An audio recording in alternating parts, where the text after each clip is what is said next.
Check it out. Get in the tub! Oh! I wasn't always like this. I just married the wrong man for all the right reasons.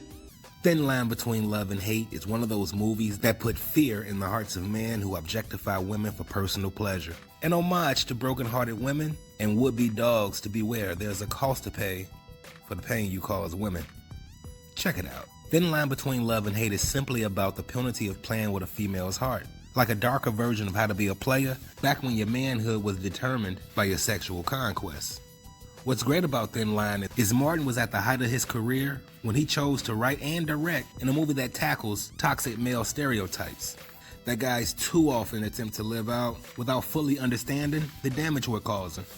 As Darnel Wright, Martin is a narcissist playboy that makes a bet to smash a female that's out of his league. All right, listen, I bet you $20 you can't hit that. You don't have to tell her you love her. No, you know that's our code. Never tell him you love him.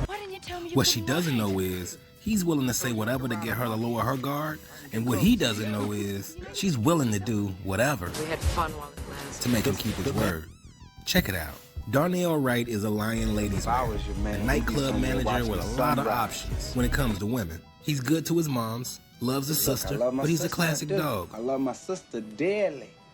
You know what you doing. Yes. Brandy is a frustrated lover, damaged by previous infidelities, making her a bit emotionally unstable. Instead of healing, Brandy's focus was work. She's educated, financially stable, and volatile, making her a little bit dangerous. Mia represents the female that's been allowed to grow into herself without a man. She's a woman with confidence in what she wants.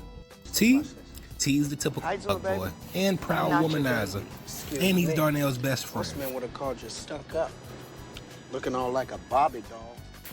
Mama Wright, Darnell's mother, she was the only female besides Mia Darnell respected. A sweet old lady who I'm sure could fight. Smitty was the only mature man in the movie. He's who tries to guide Darnell and T on how men should move. Peaches is Mia's cousin, and she's a witness to Darnell's dog ways. As much of a headache as she may be, she sincerely doesn't want to see Mia get hurt again by Darnell. What do I see?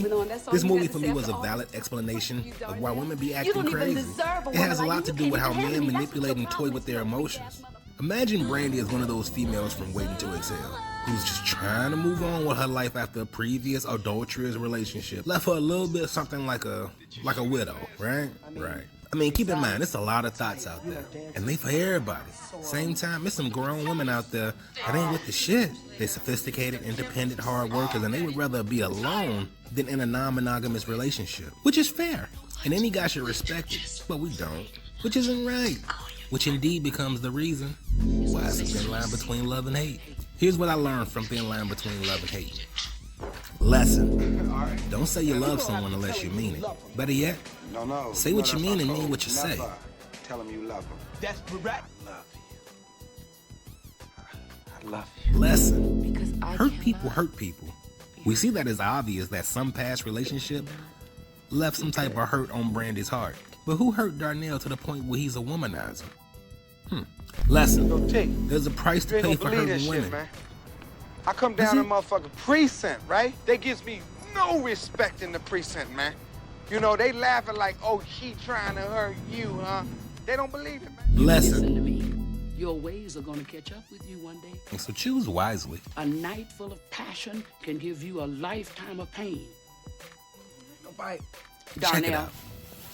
When you see it, peep the lack of positive male influences in Darnell's circle. When I told you Without it, that the his older little your head mind runs gets, the the show. better choices your dick makes. It's I only had when no Smitty, idea who you in many were gonna ways turn could be like a around this father quick. figure, I mean, speaks last to time I Darnell talked to and you, plants the seed of true you manhood get in over him. spit. That don't You sound get right that either. over. So now you Which see. later allows the big head to lead. Hi. The biggest difference I noticed between Brandy and Mia was confidence and self-esteem. They both were strong and independent, but Mia had self-assurance, probably from the service, which I think made her more attractive in Darnell's eyes. So let's be real. Brandy was playing games too, acting like she wasn't at the club with Darnell. Talking about she only came to see how the club looked. Word. Anyway, I feel like I gotta keep reminding people the 90s was a different time. Back then, being a like stalker was considered persistent and somewhat romantic. Darnell committed what's now considered creepy stalker moves. Like tracing Brandy down via her license plate, showing up at her job, even going as far as to get a limo to act like a client so that she'd be interested in him. All are official ways to get a restraining order placed on you. I mean, think about the money he wasted on a limo, on flowers, on that lilac bird. And I'm sure he paid for that horseback excursion. Just to have his friend confirm that he's the man? Darnel was used to smashing females with lower standards, so everybody knew Brandy was gonna be a challenge. Hooking up with Brandy would have not only boosted his ego, but also raised his social status, making him feel like an alpha, like the alpha male, you know? A sad truth is, a lot of immature men just want to be alphas. Check it out. So where does this leave us? In closing, this movie is a classic because of how Lynn Whitfield put the fear of God in young men, by adding consequences for playing with females' heart. Brandy taught us fellas that if you damage the wrong woman's heart, she may not damage yours, but she'll fuck up your shit. Yo, my car. Oh!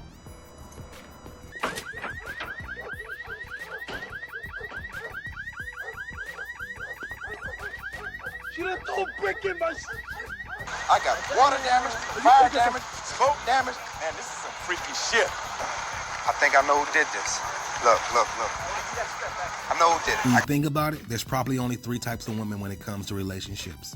The one that's been hurt, the one that's been hurt but healed, and the one that got hurt but didn't heal.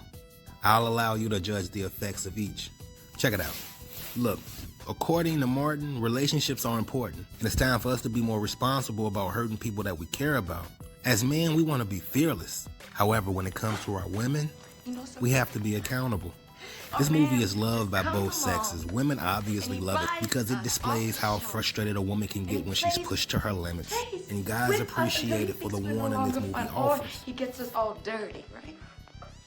You know what? Let me tell you something, Mr. Player, Mr. Pimp, Mr. Great Daddy. We are tired of being your boy toys. You know what? We do just fine without your dick on your money.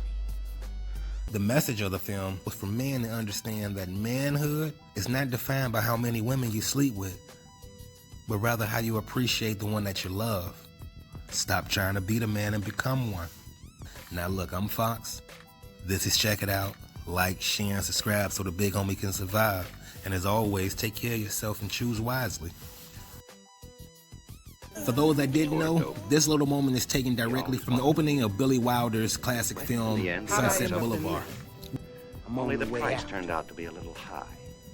A brother's life was fine until the day my trouble started. Brandy is an equestrian. You mount the horse. That means you sit on the horse. Now, after you got that, you really concentrate on your inner thigh, right up here, right around to your behind. And what you do is, once you got the horse going, it's this motion. And that's why people don't understand you gotta be really, really strong in your legs with a horse. So you're up there, and you just ride him. You listen to him. So are you here? He listens to you. Right. And then you really are, you just become one with the horse. Hell have no fury like a woman scorned. Brandy said she wasn't interested in what Darnel was selling, yet spent plenty of money on him. I like my men wearing nothing, or nothing but the best. Why is it a thin line between love and hate? Because motherfuckers be lying. Yeah, I'm Sugar Smoky motherfucking Robinson. Now get your ass out the car. Mama. Oh, little mama's boy. And you better believe that I will bust your head wide open.